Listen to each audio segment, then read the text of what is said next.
Here with a video on minutia. If you know, from minutia and training plans. There are so many different plans and ideas out there. What is the best plan for you? What is the best training plan? What variables are the most important? I mean, you can get paralysis by analysis when it comes to training plans. Like, well, should I do this? Should I do that? So I was just talking to my class about this the other day, and I've seen this in my own coaching, and I've seen this in other coaches. What are the important things as you're assessing a training plan? A lot of times, my training plans, when I write them, I shoot down the middle when I work with people that general population, and occasionally I'll get somebody who's like, this plan, I wish it had more pizzazz to it. Many people though are just like, I need somewhere to start. But the point is that sometimes a training plan may not be as sexy on the surface, but it gets the job done. And other times, the plan may need a little bit of tweaking. Okay, how do you know? How do you know what to tweak?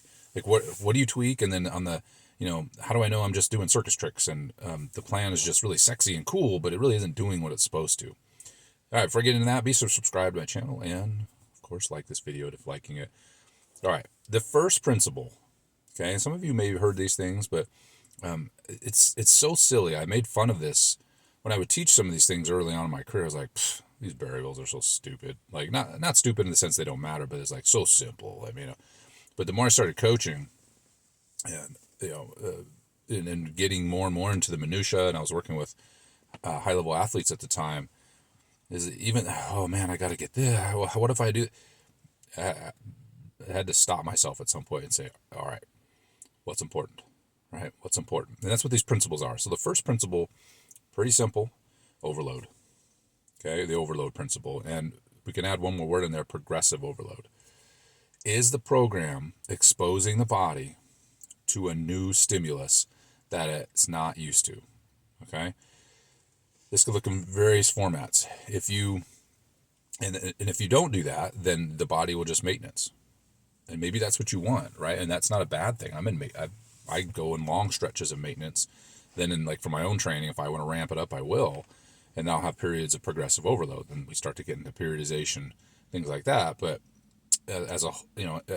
on the surface though, progressive overload is pretty simple, right? So if we put it in the weight room, if you want to get stronger, you got to lift something heavier than you did before.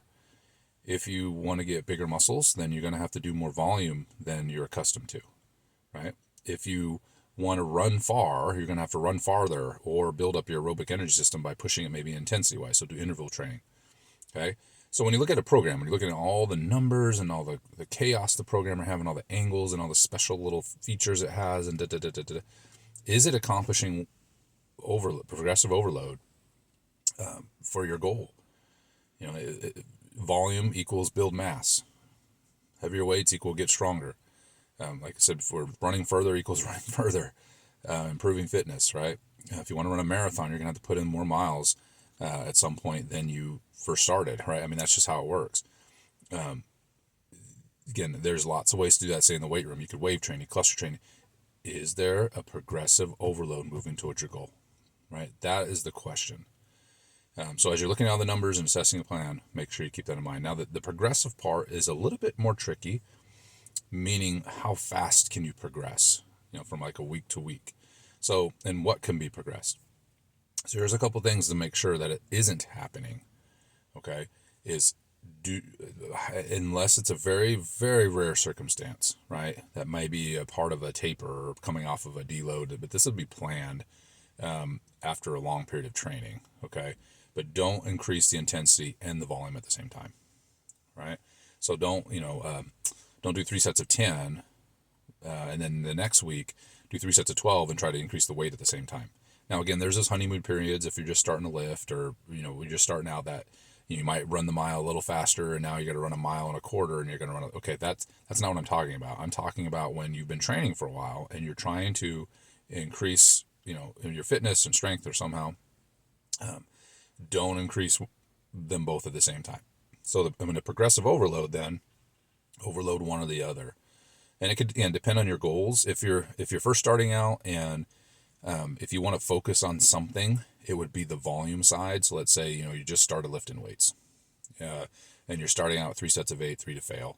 And, should I increase the weight first, or should I increase the reps first? Initially, I would increase the repetitions per set first, right?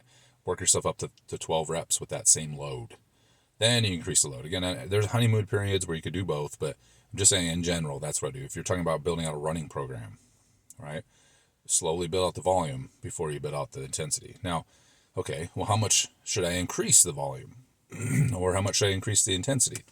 All right. So on the volume side, a rough guide is about 10%, right? No more than 10% jumps from one week to the next. And if you think about it, that equates roughly to like a 2-rep increase. I know it's a little bit more. Like if you had 10 reps and you went to 12, I know that's 20%, but that's still kind of in that same 10% guide. Okay. But you wouldn't want to go with the same load, try to go from a set of 10 to a set of 15 or 16 with the same load. That might be a little bit too much to jump to. Okay. Now, somebody's more trained, right? Again, you might be able to, get away with that, but you're probably still going to have to shed some load, right, in order to make those reps. So just a rough guide, in terms of like running volume. Again, stuff that makes sense. And you might say, well, it's not perfectly 10%. It's just a rough guide. So you ran a mile, now you're going to run a mile a quarter. Is that 10%? No, but it's pretty close to, close to it, right? So it's not you're not doubling the volume, okay? But that's just kind of a rough estimate. Now, that 10% gets a little bit more razor thin the more trained you get, right? The more fit you get. So, you might be running close to your maximum distance. Let's say this is all hypothetical. Let's say you run 10 miles on your long day. So you want to increase that 10%. That's another mile, right? So, okay, now we're talking some bigger increases. 11 miles to 10 miles, or 10 miles to 11 miles. I mean, that's a pretty good jump from one week to the next. It's realistic, but that's a bigger jump, right? Whereas before, when you went from a mile to a mile and a quarter, that was a bigger jump than 10%, but it wasn't realistic. So that's why I said the 10%'s a rough guide. So hopefully that's helpful. Intensity-wise, well, again, it depends on your training state, but in general, 5% increases, like in the weight room, are reasonable, right? You do from 80 to 85, 90, so your traditional programming. Even if you're not using percentages, but the percentages may be guiding the program, the undercurrent of the program, 5% increases are realistic. Okay, you don't want to jump the intensity too quickly. Intensity isn't bad as long as the volume is managed. I'm fond of saying your volume builds, volume kills. So it's the volume that's the problem, right? So if you maintain a certain volume but then increase the intensity, now the volume can be the problem. It's a harder volume. We call that volume load or load volume. Okay, so just some rough guides. Percentage increases, roughly 5%. On the intensity side, 10%. Maybe a little bit higher early on. On the volume side, though, 10% is pretty good. Rough guide there. Don't increase intensity and volume at the same time. Okay, so that's the progressive side. Are there exceptions? Sure, there's always exceptions. But when you're looking at a program, those can be some general trends and some general things to think about as you're assessing how you should progress. Is your program getting you want to? Keep in mind, you don't have to progress forever. I mentioned maintenance earlier. So, you don't have to always have intensity rises that are pushing you, right? You could say, I'm going to just move back and forth between 80 and 85%. And, my intensity, I'm not trying to ramp up to a 90, 95. I'm not trying, okay, right? I mean, I'm in that mode where the intensities are flat. I kind of do the same stuff every week. Like I'm not trying to push anything right now. And, I use the analogy of kind of base camp when it comes to weight loss. Same thing with training. You work yourself up to a base camp. And then if there's something you want to ramp to, just like what I mean by base camp is like when people, go up Mount Everest, right? They work up to base camp. And then when the weather's right, they kind of work them way back up and down. And when the weather's right, they go for the peak. That's the same thing with training, is you kind of keep this maintenance level. You don't always have to be pushing.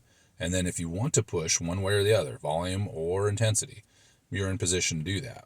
So don't feel like you always have to have a program that's pushing you. I think people get caught up in that as well. I'll probably making a video on that next. Is you don't always have to be on that trajectory.